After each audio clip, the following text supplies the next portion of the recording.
wargeyska New York Post ayaa ku warramay xog ururin ay sameeyeen jaamacadda Harvard University oo ka mid ah jaamacadaha ugu sarreeya caalamka iyo Harris Institute in lagu ogaaday 60% dhalinyarada Mareykanka ee da'doodu u dhaxayso 18 ilaa 24 inay taageeraan oo ay door bidaan ururka iska caabinta Falastiiniyiinta Gaza ee Hamas marka loo eego dhinaca Israa'iil oo u muuqato in laga nacay gudaha Mareykanka. Hogaamiyaha Ruushka ayaa ka mid noqday madaxda iska xaadiraysa dalka Shiinaha. Madaxweynaha Ruushka Vladimir Putin ayaa maanta gaaray magaalada Tianjin ee dalka Shiinaha halka waxa uu uga qaybgalayaa shir madaxeedka ururka iskaashiga ee Shanghai SCO.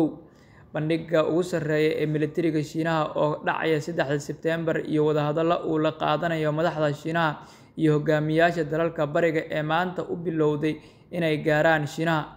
Wasiirkii hore ee difaaca Israa'iil Yoav Gallant ayaa wareysi uu bixiyay waxa uu ku tilmaamay in ay u muuqato isku diyaarin wejiga labaad ee duulaanka Israa'iil ku qaadayso Iran, isaga oo markaa yiri waxaa jiri doona duulaan kale oo ka dhan ah Iran. Ra'iisul Wasaaraha Hindiya Narendra Modi oo 7 sano kadib booqashadii ugu horeysay ku tagay dalka Shiinaha ayaa maanta wadahadalo laba geesood ah kula yeeshay magaalada Tianjin ee dalka Shiinaha.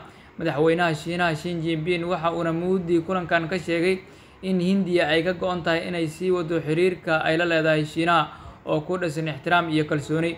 Madaxweynaha Shiinaha ayaa sidoo kale sheegay in ay ka shaqeyn doonaan sidii xiriirka labada dal oo u noqon lahaa mid waxtar leh. Marka hore haddii aad nagu cusub tahay waxaan kaa codsanaynaa inaad rukumato channelkan oo subscribe soo dhahdo. Sidoo kale waxaan kaa codsanaynaa inaad like, comment iyo share soo dhahdo. Mahadsanidin dhammaantiin.